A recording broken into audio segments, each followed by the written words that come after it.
What's going on, guys? Welcome to Panaloid's comic book live stream. Yeah, I threw that in there. That's not something that we normally do, but I got to keep you on your toes, you know? I also just drank a soda, which has a lot of sugar in it. So that's going to be something that we're working with today. I'm Pierre, and this is my co-host, Kyle. And today we're joined with a very, very special guest, the one and only Zack Kaplan. We Hey can guys. insert some clapping there for you. Yeah, A little stop. drum You're roll. all too kind. Yes. Whoa. Hey, thank you. Know what cat calls. Thank you. Yes. Zack, did you miss us as much as we missed you? Yeah. Has it been a year or so? I feel like, or so. I think so. I think it's been over a year. It's been a The while. last It time doesn't we, feel like it's been forever, but like it has. It's I think crazy. the last time we chatted was with Mindset at some point along that journey. So I'm excited to be back with you guys. Well, it's worse now because we're live. So there's that. No room for errors. So get ready. If any spoilers slip, Can we do this all that. again though? Really? No? Okay. All right. Kyle, you're up first. Let's do it, buddy. Oh, am I? No way. All right. So for those who may not know you, why don't you explain your career in comics and some of the things you've created? Yeah, God, I'm on my 8th year now in comics, and I have done. By the end of this year, I'll have had 12 different creator-owned books out. So everything I started with Top Cow Images, Eclipse, and Port of Earth. I did Aftershocks, Lost City Explorers, Join the Future. I did Dark Horse Breakout.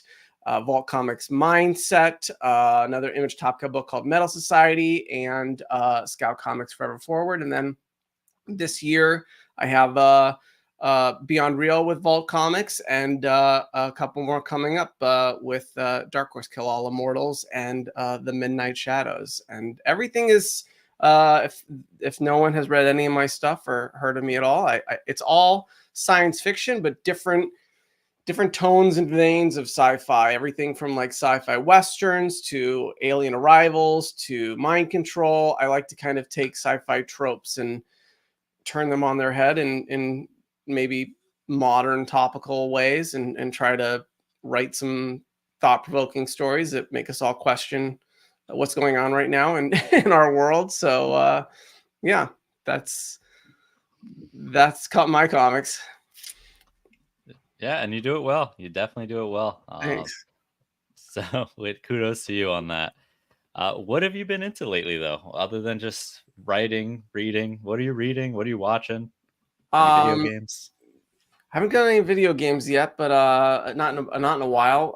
Watching, loving the new season of Invincible, loving FX's Shogun, reading lots of great comics. There's lots of great stuff out right now. You know, Man's Best, which is by my buddy Porn Sack, and I loved Christian Ward's and James Tynan's Spectrograph. That was an amazing debut. And Dawn Runner is awesome by Ram V. And there's a lot of there's so much good stuff. I'm excited to check out the Ultimates with Dennis Camp over at Marvel. That looks amazing.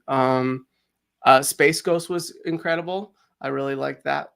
So yeah, there's been a lot of great stuff that I've been reading. But I'm very busy. That's a lot actually for me to fit in. So generally speaking, I feel like I'm always like a month or two behind on everything. TV. We're worse.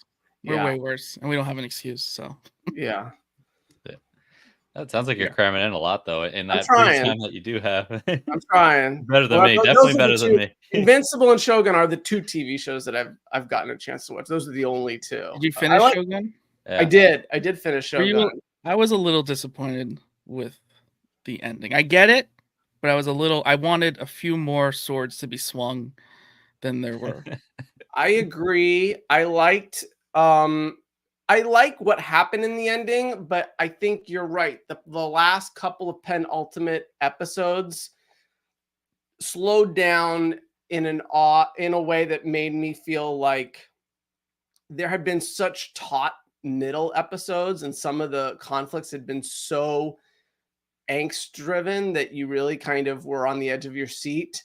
And I don't mind kind of anticlimactic climax. I don't mind kind of a soft landing, but the way in which it landed soft, yeah, it was a little soft. But all in all, like the acting and the world building and the drama, and I cannot think of a show that has captured that era in kind of Japanese and kind of, I guess, explore culture in a long time. So I thought it was fantastic for sure.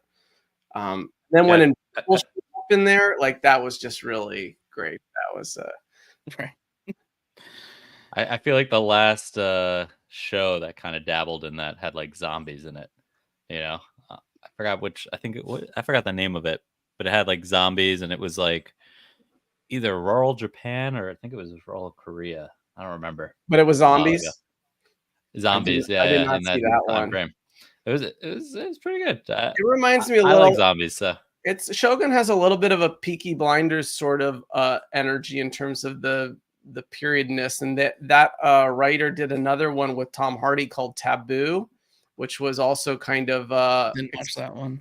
yeah, that was kind of explore, kind of 1600s sort of swords and pistols kind of vibe, and very much about kind of explorer culture. That was kind of the last thing I remember seeing that was similar. But I like period stuff a lot. Yeah, this Shogun was good.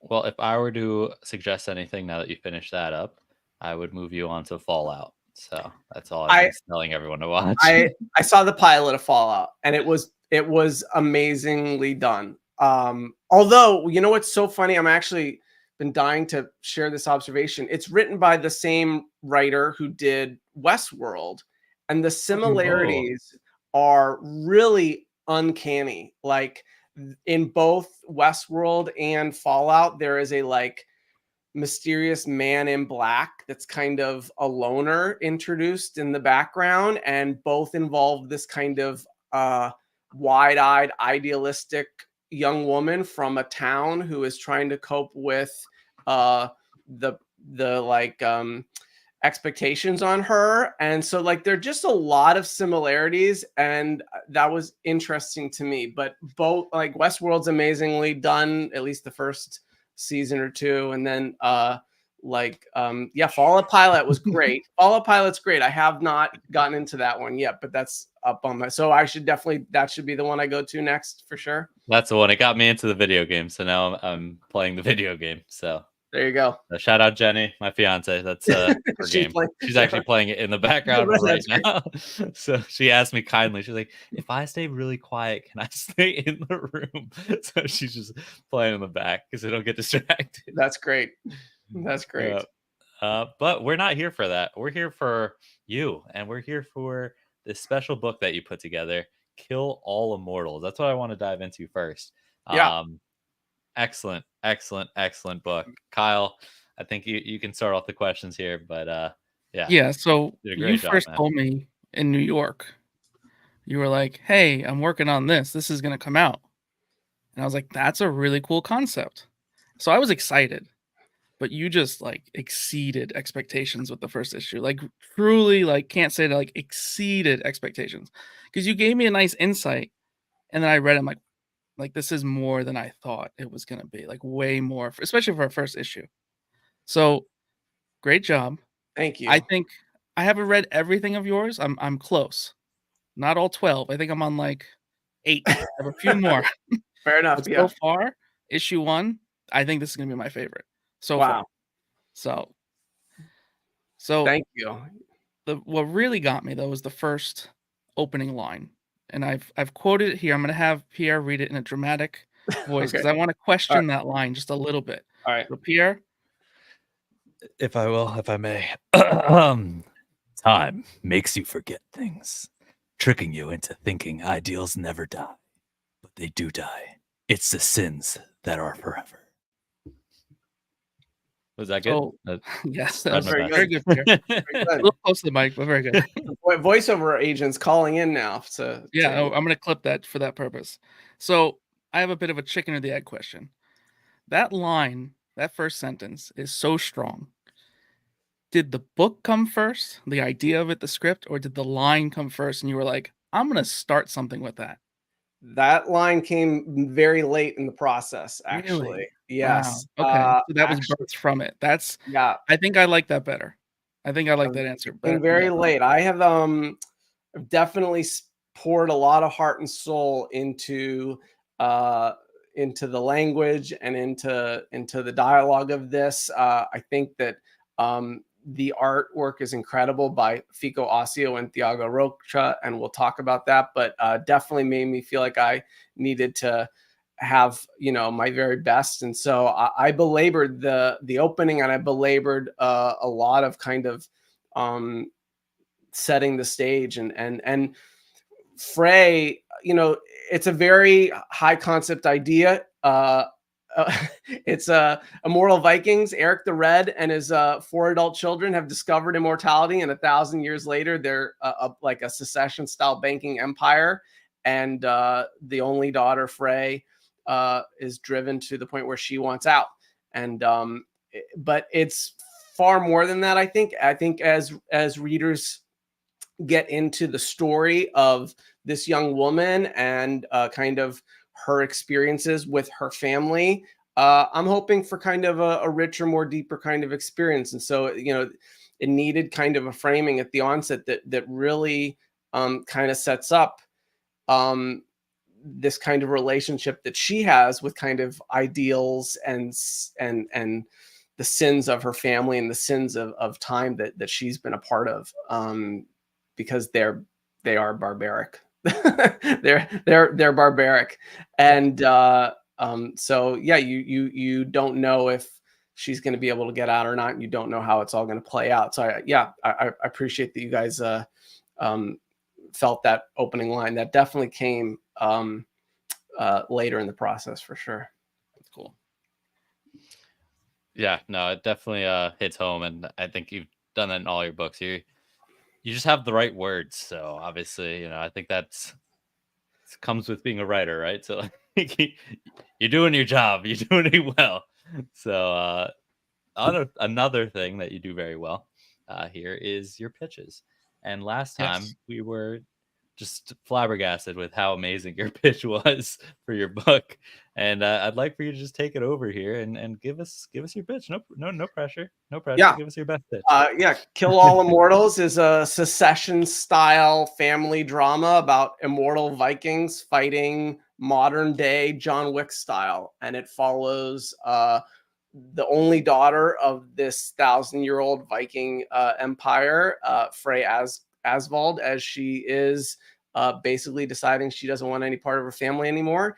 But to get out, she's going to have to uncover the family secrets and go through her 3 bloodthirsty Viking siblings and her father, Erik the Red. And it's just action-packed, full of very modern fight sequences and a lot of kind of character drama. And I'm very much hoping to follow in the footsteps of kind of action heroines like Erica Slaughter with Frey, in terms of creating a real 3-dimensional character that not only is got some amazing action and really kicks ass, but has a real emotionally rounded and interesting journey. Yeah, no, again, you did it again. Couldn't have said it better. Thank you. Yeah. No, I think you said it perfectly about that balance, really, and that kind of leads into the next question. But how you took kind of an sci-fi kind of ideal of like these Vikings, right? But then taking it into like a more futuristic aspect and making it more current. What's it like balancing that genre of business savvy family drama and sci-fi flair of a murderous immortal Viking family? Yeah, it's a real challenge, but I think it gives the series the opportunity to show a lot of dimension. I mean, on the one hand, you're going to get to see Frey face off against all of her siblings, and we've got some really cool fights, and we get to come up with different modern locations, everything from like the nightclub to we have a fight on yachts and on motorboats, and so it's all very modern brilliantly done. It feels like, you know, an action movie or a spy thriller. But then she's also trying to uncover the secrets to why her family is immortal. She doesn't actually know the answer to this question. And so she ends up going on kind of a globe-trotting adventure that takes her into her family's past. And we have all sorts of kind of very mystic and ancient locations that delve into kind of Viking lore as she's trying to uncover that mystery. And so that's a whole nother kind of aspect of the story. And so it's kind of balancing between ancient and modern and adventure and action. And yeah, it's as a creator and as laying it all out from like a plot standpoint, it definitely requires a lot of balancing for sure. And not to mention the fact that there's you know, a character story there, and we're trying to explore themes and about, you know, consequence in you know, your impact on the world and things like that. But yeah, I think at the end, I mean, looking at it now, I think it's a very nice blend. I feel like readers will be, it's a nonstop ride, and just he goes from modern to, you know, 1 minute you're you know, on the tarmac of a private plane, and the next minute you're at an ancient Viking library. And so it has a lot of really amazing locations, and they're all beautifully drawn, and it just one epic landscape after another. So I think that, you know, readers will really feel propelled coming into this world. So how about variants? Do we have any special covers, anything, maybe issue 1 or and so on? Well, first, the entire A cover series is done by this really amazing artist named Oliver Barrett. He's a Mondo artist, and I think he's a Clio Award winner, and he's done a ton of different movies and TV and commercial stuff.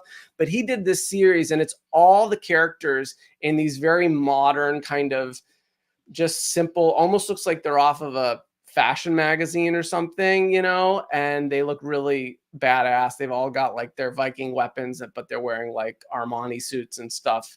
And he does the entire A cover series. And then B covers, yeah, on the first issue, we have Vincenzo Riccardi, who's an artist that I've worked with on Beyond Real. He's doing both the interiors on issue 3 of Beyond Real, and he's done some covers. But amazing second, I think it's the second cover, B cover, of kind of just, it's like color and alive, and it's Frey and Erik the Red there, and the tree behind them that kind of represents their lineage. And then we have Raphael Albuquerque, who did a cover, a variant, kind of more, I think it's a exclusive kind of incentive cover for number 1. But then for like the rest of the issues, we've got some great artists. Mateus Manhanini does a cover for us. Ivan Tao does a cover for us on 2. Skylar Patridge does a cover for us. And I'm forgetting one more that we have in there, but some great covers for sure. Yeah. Yeah. If Kyle's the one that does the clips, so if he finds any of those, he'll plug them all in. Look them up. So it's be a long clip. Yeah. I'm excited to see all those covers, because I mean, the art, and I'm glad that we're on this subject, because it just really it marries itself so well. And that's the best way to describe it. It's just a perfect union between just your writing, the art, and like you're saying, it kind of just smacks you with like these action sequences and pulls you back in and gives you so much depth. Like, yeah. So I can't give you more and more kudos, because like I'm going to be kudos. Like I think people are going to play a drinking game with how many kudos I'm going to be giving. To be honest with you. How did you find yourself working with Fico Osio? Am I saying that right? Fico Osio. Yeah, I've been wanting to work. We've been wanting to work together a long time. We've talked about it for actually years, and we trade around with ideas. And then I finally, and Fico, he's doing a lot of DC stuff. He did Mr. Miracle with them. He did Action Comics right now, and I think drawing Superman. And he's done a bunch of DC stuff. He also did a completely different style in a 2-arc book with Dark Horse called No One Left to Fight. And it was really colorful and vibrant. But I saw some of his far more gritty stuff on his Instagram and just fell in love. I mean, he has a knack for just action. He has a knack for this kind of gritty kind of vibe. And I was like, I have this idea for you. And I shared it with him and he loved it. And, we brought it to Dark Horse and they went for it. And it's just been an amazing collaboration. I think that, as I've talked about, the book has so many different layers, everything from modern to ancient Viking stuff, and everything from like quiet moments where you're just really with the character in these like soulful emotional portions, and then you're seeing her like swing her axes around and just kick total ass. And so it's really a lot of duality, and he captures it all and really changes left and right. His pages, the layouts are really alive. It's kind of a little bit of the Big Two kind of vibe, but it kind of smooths out into a really kind of more original kind of feeling for a creator-owned book. So I think it's been, it's really gorgeous stuff. And then, we initially had Jordi Belair on board to color the series with us, but fate intervened and Jordi was not able to work on it. So I brought in this colorist, Thiago Rocha, who's also on the Midnight Shadows. And I've absolutely fallen in. Yeah, is amazing colorist. Just really just brings kind of a noir palette. So multi-dimensional. It's really kind of rich at times and dark at times, and just again gritty, and just has been amazing to have on this book. And then of course we have Hassan Atsmain Elha doing our letters, and amazing. Tom Muller has done our logo and our design. So I've been blessed with another great creative team, and it's a gorgeous book. I'm excited for everyone to really get a look inside. Yeah, no, I'm glad you mentioned that.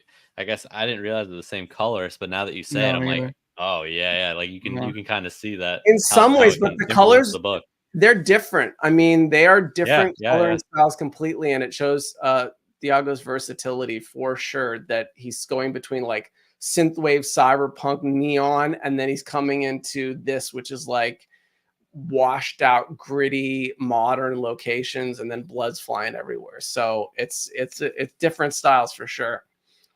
Whose idea was it for the blood? Like, I guess the amounts of blood, because it's like, this is like John Wick 3. Like, yeah, like bloody. Like there's blood, there's everywhere. A lot of blood flying everywhere. Yeah, I mean, I just didn't.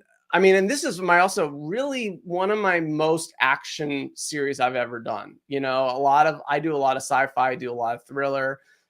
This is as actiony as I've done. And I just felt like if I'm going to do immortal Vikings and they're Vikings, we got to go all out. I mean, so Fico and I early on decided it's going to be bloody. We're just going to, blood splashing everywhere. It's funny. We actually, when we were designing the colors in the beginning, we had to find the right red for the blood. It like can't be too bright that it's obnoxious, but it can't be like too muted that you don't see it. And so it's like finding the right shade. I'm like that red, that's the red of this book for sure. But yeah, I think they're barbaric Vikings, so it's got to feel like it's really in your face, and that creates the stakes and the danger for Frey when you see how dangerous her family is. I mean, you hear the pitch and you go, oh, she's going to go up against her family, but she'll make it, right? And then like you see the family, and it's like, wait a minute, this is she's got a father and 3 siblings that are just murderous, and she has stayed out of the family business. So it really leads to kind of, a real what's going to happen sort of expectation. So it's a roundabout way of saying, like, we put a lot of thought into how much blood is in there to kind of raise the stakes. Yeah, no, definitely the blood's there. And I guess to your point about how you kind of take sci-fi stories and flip them on their head, like, yeah, you did that. And like, you gave it a lot of depth that like you just wouldn't necessarily see in this like landscape, but like you made that landscape. Like, this is your landscape. Mm-hmm. So yeah, great job. Thank you. I'm excited to get you guys. I'm excited to get you guys more. We're wrapping up the next couple of issues right now, and so I expect PDFs. Like, yeah, absolutely. Absolutely. right away. Yeah. Will do. So in my head, everyone has like a really thick Scandinavian accent. Yeah. I hope that's correct. Yeah. But what kind of research did you put in? Like, are you normally just like a Viking historian? I mean, I am now. I did a lot of research on Vikings, and it's hard to fit it all into a five issue arc for our first arc here. But yeah, I did a lot of, and they're also modern. These Vikings have matured with the age, but they're all tattooed. They all have Viking haircuts. They all have Viking weapons, and they all kind of carry themselves in that Viking sort of way. And yeah, and as the story goes on and as the issues goes on, we're trying to populate it with certain Viking elements and fixtures. So anyone who is a Viking fan will feel that, and anyone who's not will feel like they're entering into a world of a family that still has Viking roots. So yeah, definitely did a lot of research. I'd already watched the entire Vikings TV series. Like that was already, yeah, that was great. Yeah, I'd already watched that. I think watching that years ago was what first put the current, like the itch in my, I have to do something with Vikings at some point. That was a great series, and definitely. So that was my research, just watching that Vikings TV show. That's all you need, really. Yeah. That's awesome. So if you were to fan cast this, right, talking about TV shows, movies, maybe, yeah, what would your top pick for a studio be, and maybe who'd be the main cast? Is it Chris Hemsworth in there at all? I mean, maybe if he wants to play a brother, for sure he can be in there. I mean, he's ripe. For studio, I mean, you like what streamer is the TV show on? I mean, I'll go with sure. I mean, streamer if you want to keep it TV. Yeah, I would love to see this as a TV show. That would be amazing. I mean, I would love to see it as like an HBO show, really, to go serious with it. But you have to. But I would happily, take a Netflix or Amazon show as well. FX even. I mean, they did. If we can go in the Shogun world, as far as like casting, I always thought like Sophie Turner would be an interesting choice. The Game of Thrones actress. And then I just saw like Sydney Sweeney is about to play a boxer.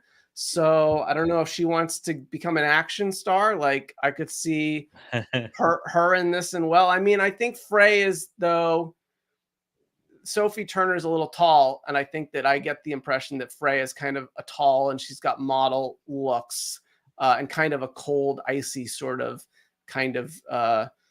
characteristic to her. I mean, I'm not sure about the brothers. As far as Erik the Red, I could see like Josh Brolin being a good kind of Erik the Red. I think that, he got his immortality when he was in his 50s or 60s or so. So he's still kind of ripped and strong and like imposing, and he needs to have a lot of presence. You need to be scared of him. So I think an actor like, if Josh Brolin can do a Scandinavian sort of Bruges, then that would be entertaining to watch. I think that's perfectly cast. I don't know about the brothers. The brothers is tough. There's like a lot of actors I feel like out there. Like who? Like I don't know. Oh well, the big guy. I mean, one of the brothers is like Thorvald. He's like giant, and I mean, I feel like another Game of Thrones, like the actor who plays the Mountain on Game of Thrones. Oh yeah. Who's just like, you can't put him in a shirt, he's so big. Or like, I feel like there are some of these giant, strongest men, sort of like even past wrestlers to like strongest men in the world competitions. I feel like you need a guy like that literally is so imposing that you're just like, oh wow. Like, so I feel like you would get one of those guys. You don't need to act, he could just just break things. Yeah, just break things, just lumber around. Yeah, and then I'll take one of the Hemsworths as there's another brother that's kind of Leaf is kind of the center brother, the dashing, good looks, smart and put together. Yeah, I think a Hemsworth or someone of that nature would be great in that role. So, but yeah. Does that come to mind while you're like drawing this? Like you think of like actors as you're like, you know, you think I think about it more when we're designing the characters, you know, to be honest. As I'm working with Fico and we're working on the actors, I'll often kind of look up those kind of who I will look it up so that I can convey the right sort of emotionality to what I like, you know. Oh, Frey should be cold. Frey should be aloof a bit. Frey should be have these moments where she's distant, but then she can warm up at times. Or yeah, this guy needs to be so large, he is a strong man. So yeah, I do like to do that sort of research so that I can just convey the right touchstones to an artist so that they can then capture them accordingly.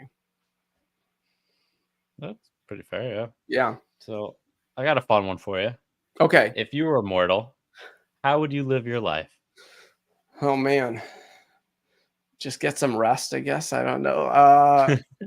You know, I mean, the book kind of touches on this, and I think it's look, what I like to do whenever I take anything like it's mind control, you know, I kind of like to think about the implications of like, okay, mind control in our world, and like we already have mind control. We're all addicted to our phones. Or what if aliens came, but they came in business? So when I think about immortality, I think one of the kind of funny things is people think about the making an impact.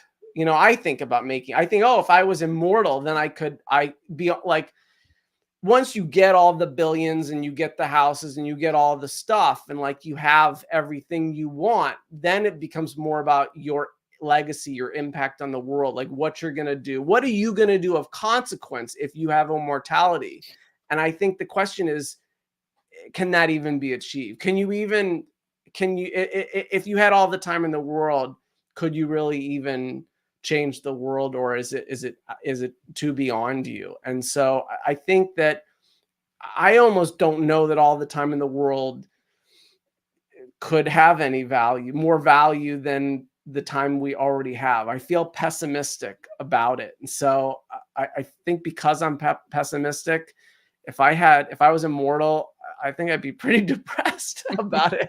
I think it'd be kind of like I don't know that you can change anything. I don't think you become any more powerful. You can certainly try to gather more material goods, but your loved ones slip by you and you're left with what? I think it's pretty hollow. So I would not be happy to be immortal. And I think a lot of that kind of that pessimism about it is built into the depth of the book. Yeah, I think I turned myself into like a maestro. What's his name? The Hulk guy. The end of time. No, I don't know. What's the maestro? I always say his name wrong. What's he do? I always say his name wrong. It's basically just Hulk, who just has outlived everyone, and he just is sitting there on his throne. Oh yeah. This guy's helmet. He has a beard. He kills everybody. No, he kills everyone. It's not like he outlived them. He killed everyone. Took his time to do it. And outlived them. Yeah. So I think I'd do that. And I'd just be like, not kill everyone, but I'd just become like. Okay, so the two answers are ruthless. You just be ruthless and just sit on the throne. Step on everybody that gets in your way. Yes. This is my world now. Yeah. Yeah. I feel very like dark.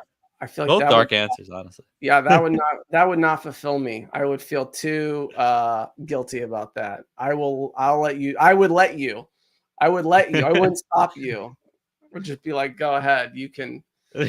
We're both just hanging out. It's like, yeah, they're like, Zach, what are you gonna do? Like Pierre is like stomping heads. I just be like, I can't stop him. You know, it's fine. I'll wait him out. I'll wait him out. Yes. My simple answer is I would just I'm not a very strong swimmer, so I'd be a little more open to trying to swim and like maybe swim in the ocean even. That's all. That would be the only difference. You learn to swim in the ocean. That's your goal. Just take the step to be like, all right, a pool I can stand in, forget that. Ocean. That would be it. You can't. Yeah, you can't. Can you drown if you're immortal? I don't know. These are important questions. I think it would just suck really bad for a long time until someone got you. But I'd have to learn that way, right? I'd have to learn. That was my thought. That's a good. Also kind of grim, actually. Anyway, so I getting know we stuck can't at the say too bottom of much. the ocean. Issue 1 comes out July 10th, correct? That's July right. 10th? Yeah, July 10th. And the FOC is, I believe it would be Change. June 6th or something of that nature, something like that. So Yeah. I know we can't have too many spoilers, but can you kind of give a little, and you started to give some hints on the fight scenes, but just a little bit of hint of where we're headed. I mean, it's more for me. I'm being a little, greedy. Yeah. Because of the way issue 1 ended. So just a minor, what you can. And if you can't, no comment is acceptable. I'll just say that there is an incredible mystery to where the immortality came from, and you will not see it coming, and it will blow your mind.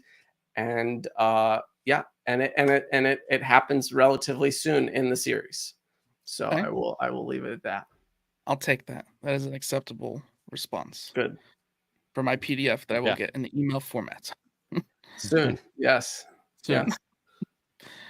So switching gears a little bit here. We got a small preview of another first chapter of the Midnight Shadows. This book is very futuristic. Yep. It has a cyberpunk type of feel. What helped inspire the idea for this story? Yeah, I've actually known the lead singer of the Midnight, and if you're listening, you're not familiar, this is one of the largest synthwave bands in the world. They had a number of amazing albums, and their music is very like rooted in the nostalgia of the 1980s and kind of those kinds of movies like Tron and things like that. And we just started talking about, doing a graphic novel. It was almost as a joke, if you ever want to do a comic about your music, I'd love to do that. I'm a huge fan of the music, and they were interested, and so we just started talking. And yeah, they sing a lot about not just nostalgia, but the music kind of explores running away from problems and kind of hiding in fantasy and idealism. It explores a lot of things, like it's really got a layer about the video game culture, especially of the 1980s and 90s when video games were first coming up.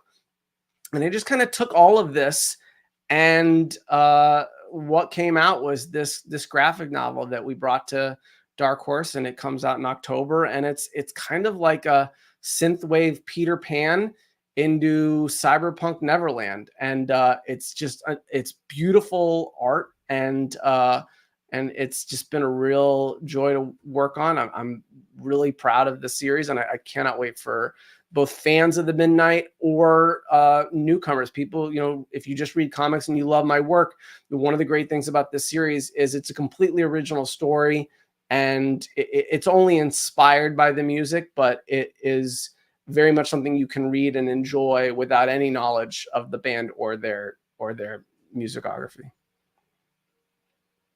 We went in completely blind, and it's good. It's real good. I want more. Yeah. So again, add me to the list on that one, but very cool. Like a very, like Pierre was saying, like this futuristic cyberpunk, and for clipping purposes, why don't you give us our little snippet synopsis?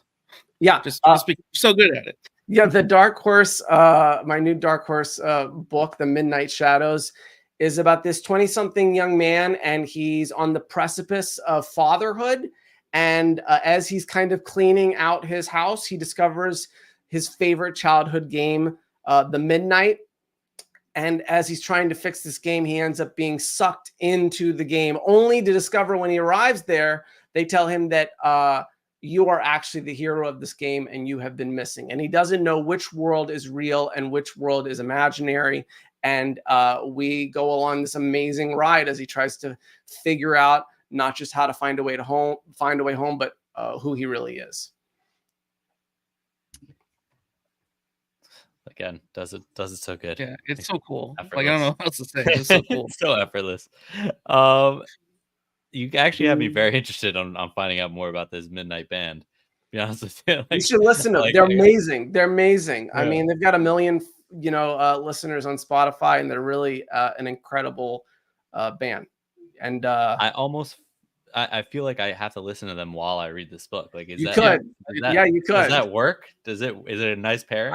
I feel like the fans of the Midnight are ravenous, and they will probably, when the whole graphic novel comes out, they will all probably make the right way to, like, which songs will have to queue up. But it's far more advanced than I could. I mean, I've taken a lot of different, like, ideas and thoughts and themes and moments from the songs, but I'm sure there is some amazing ways to listen to the music as you read it, and it will sync up like Pink Floyd and be incredible. But I don't have that right way to do it, so I'll let them do that. It sounds like an amazing trip that we definitely have to go on at some point. This is so no, that's cool. I hope there's like a soundtrack for this, honestly.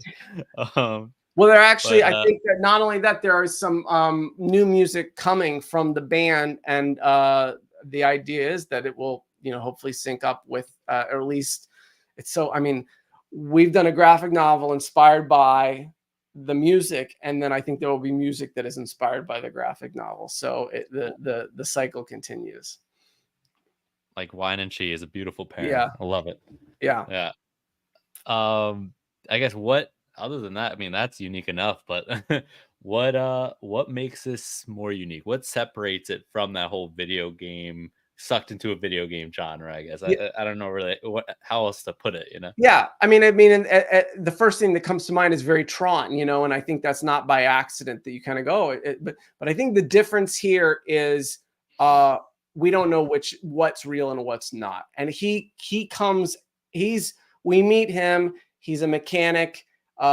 And he's, on the precipice of fatherhood. He's married, and then he gets sucked into the game only for them to say, you've been somewhere else. You've been in a game. You've been disappeared. And this is the real world. And we need you to save it again. And so we don't know which is real and which is not. And, I think that's the idea of playing with what is real and playing with the idea of escaping into fantasy. But we don't know which fantasy has he been escaping into the fantasy of the game, or has he been escaping into the fantasy of what he thought he was supposed to do in life, which is get married, have children, and grow up. And so we don't know which is real, and we kind of see him struggling with that. It's another very heartfelt character story for him as he's trying to figure out, what to do. And this game world turns out to not just be as two-dimensional as he thought it would be. And so, I think we're trying to take this idea of being sucked into a game and turn it on its head. What if that was the real world? What if the game world was real? And how would if you had been in the real world, but now you're back in this real world? And so leaving a lot of, again, ambiguity and mystery for the readers to try to figure out what's really going on and what the answer is. And it's another interesting thing we did with it is we actually have 2 different artists working on this book, drawing different portions of it. So Janoy Lindsay is an amazing artist who did Superboy over at DC, and Janoy draws the real world. But then Stephen Thompson, another amazing artist, I mean, Star Wars and so many cool things, I think Star Trek too. He draws the game world, which is this amazing cyberpunk world that you see.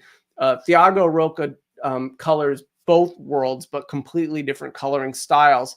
And the cool thing is the ordinary world is far more like simplistic, and then the cyberpunk midnight world is far more detailed and nuanced in the colors. And so we're kind of using those different art styles to kind of really separate these 2 worlds. And gorgeous art all around, but very different approaches to kind of make you feel differently as you're in different worlds.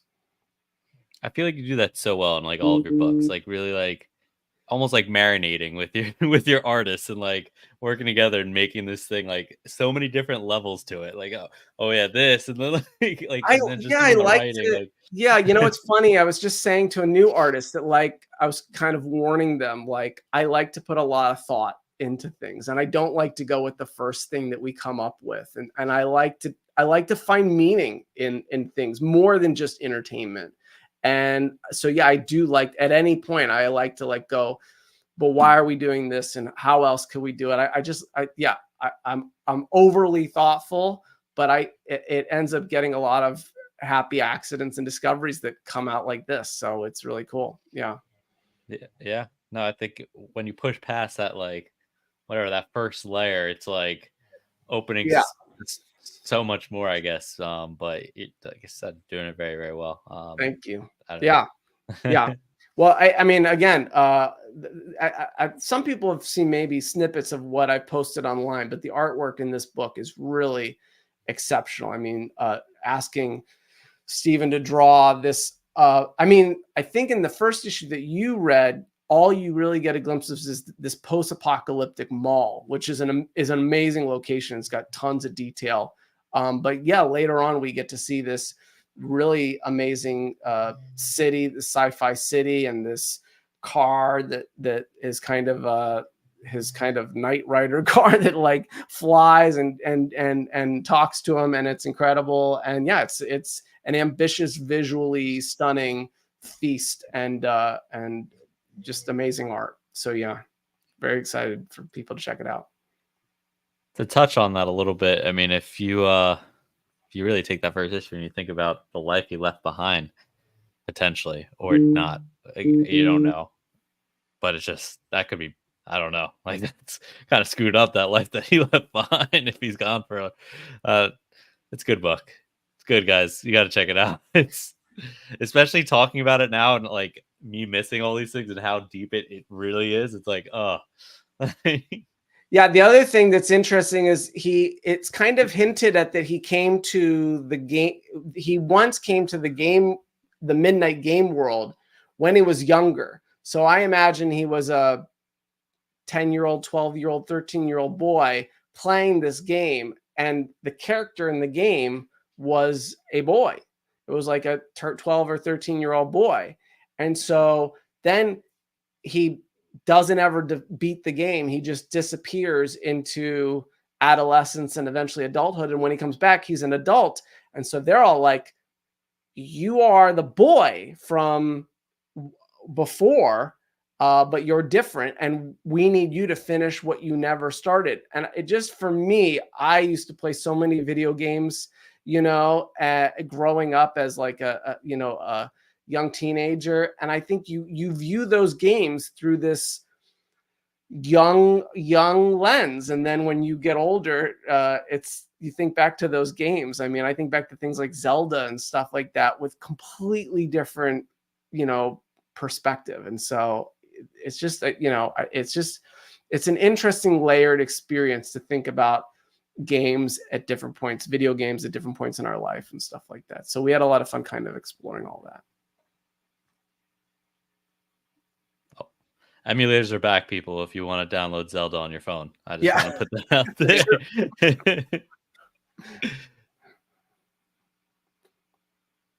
Kyle? Yeah, I lose you guys. Yeah. I think you're next, Pierre. Oh. Am I? Yep, I think so. This list is messed up. Uh-oh. That's probably, this is messed up. What are we going to do? You've written... Oh, sorry. No, I am off topic. Wow, I messed that up. Live. It's the soda. It's the soda. It's the soda. I told you. It's a good question. I didn't want you to miss it. I could have kept the flow and just went to the next one. It's a good question. It's your question. Read it and you could have stole this question. It's such a good question. The one you made, the only one. If you were sucked into a video game, which video game would you prefer to be sucked into? Oh man. That's a good question. I really love like open world games where I can just lose myself. I really find it fascinating when you can play a game and like you can leave all the quests and you can leave all the stories and you can go just disappear. One of the games that I absolutely used to love playing and just disappearing into was Red Dead Redemption 2. And I could just ride around on my horse and like that was just so peaceful, you know, and like this music would cue in. And so I don't know, I feel like I guess it's the Wild West and there's like no modern hygiene, but nonetheless, I still feel like that would be a pretty amazing game to disappear into and feel that kind of pastoral experience. So yeah, Red Dead Redemption 2, I might say. Although another good one, Oh, I was gonna say Ghost of Tsushima used to do the same exact thing, where I just ride around on my samurai horse and still enjoy like those environments. So yeah. So do you literally just run and enjoy the horse, or are you like playing like some of like the quests and stuff too? It's just like there would be moments where I would just like you know, skip out on everything and ride around for like 15-20 minutes and just ride the horse. Yeah, just ride the horse and listen to music and like hear people screaming for side quests, and I'd be like, no, I can't. Just vibing.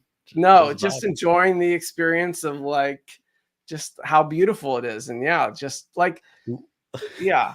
I don't need to shoot. Like I'm so busy shooting people in my comics and like having action. I have the action in my comics, so having the respite of peace and quiet in a video game, I really appreciate that. I find it so funny how different we actually are, even like talking about this, because like we talked about what we would do if we were immortal, right? Yeah. So in Red Dead Redemption, I don't play any of the quests, but what I do is I kill everyone in all like the towns. I ride around and I just lasso people and just start just general chaos. That's it. I thrive in that chaos, and then I turn it off and I come back to my regular life. So that guy cuts you off on the highway and you cannot lasso him and drag him, but you can lasso and drag this guy for walking in your path. So he's screwed. Yep. Yeah. Beat him to an alligator. That's all. Yeah. I do hope that this is the real life and that is the video game, because they're right. I have a lot to answer to in those video games. So hopefully they're not looking for me. They are. I would go into one of those cooking games and I would be a customer. That's it. Wait, what? Like one of the kids' cooking games or something? Like Overcooked or something, and I'd just be the customer, being very demanding. That's over funny. And over. Same guy just coming in, because you know the customers, they repeat after like 4 or 5. I would just be customer number 5, wearing the same Yankee hat as Pierre. I just keep ordering food. That's it. That would be my goal. Anyway, and there would be no repercussions. You just get to try everything. Yeah, yep, I could keep eating. Only for the waiter. The waiter involved. He's the only one getting chewed out. Yep. All right. So this is my favorite question. So you've written a handful of excellent comics. I'm starting to rank them now. Okay. It's hard. I'm trying to rank them, but from Mindset to Breakout, Beyond Real, Port of Earth, and now Kill All Immortals, Midnight, so many good things, so many different sci-fi tropes. Do you ever see potential for a crossover? I really don't. I mean, like a Mark Millar where like they all like battle at some point in the big game or something like that. I feel like so many of my stories are so self-contained. I really have a hard time seeing it. I mean, I think it would be very interesting to take like an immortal Viking and then like a cyberpunk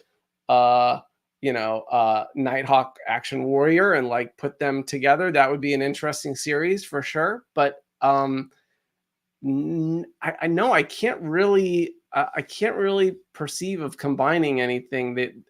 I mean, I also like to really end series in a very like final way sometimes. So a lot of my series don't have like as open endings. so I don't know. I mean, some do. No, I can't think of it. I'll let you guys marinate on it, and you can tell me what you think. The two. Do you have it? I have one. Okay. So the Vikings. Yes. The mindset app, and they get it. They acquire it. That's it. That's all I got. Yeah. I mean, both those stories take place modern day, and both stories deal with kind of power hungry sort of world dominating entities. So yeah, that makes sense to me. I'll have to work on that. I'll have to tell Vault and Dark Horse that there's a crossover. Yeah, worth it. I think the idea is worth it. It's pretty good. Like a Beyonder character that puts all your comic books together in one place and like make them all duke it out. They recreate all those characters in like a multiverse, a different dimensional multiverse sort of thing. Yeah. Everyone else. Then you can make a video game, make it like Super Smash Bros. And great. Yeah, I'd be curious who would win in all of my characters. Who's my tough? I mean, Frey is up there. My new Kill All Immortals heroine is pretty tough. Could be the meta. She might. Yeah, I feel like that family might take over. Like that video game would be way overpowered. Like on their just any of their characters. I mean, actually, and then I would say in the Midnight Shadows, that character has the potential to be pretty powerful as well. So I actually now I'm realizing that I have come up with two of my most powerful characters in these two series. So that would be a pretty fun matchup: Immortal Viking and super powered action video game character. I don't know who wins that, but yeah. I'll work on it. I'll let you guys know. We'll let the chat decide. They'll comment. So I guess that brings us almost to the end here. Any other projects you'd like to mention? Anything you're working on that you can hint towards? I will hint one thing. I have probably a new series announcing in about a month, and it is my first foray into horror. Sci-fi horror. So I feel like some of my ideas have been horror adjacent, like certainly Mindset is kind of a scary premise, but this is as horror as I've ever gone, and I'm that's all I'll say. I'm excited to reveal that one in a month or so. So hang tight for another one coming soon. All right. We'll have to talk again when that one closer. I'm very excited to hear more about that. Big horror. So that one, I like Vikings. So you got me with that one. But all right. So give us like a final plug. Release dates, FOC for both books. Make me both Kill All Immortals and the Midnight Shadows are both Dark Horse books. Kill All Immortals, you can pre-order it with any comic shop in the next month or so. So by June 6th, and that comes out this summer, July 10th. And then the Midnight Shadows will be available for final pre-orders around July or so. And that is coming out as a fully collected series in October. But both are available to pre-order now, and absolutely would love for you to, if you're interested, support both books. Go to your local comic book shop and tell them you want both of them. To anyone that doesn't know our friend Zach, where can they follow you? Not around here. No.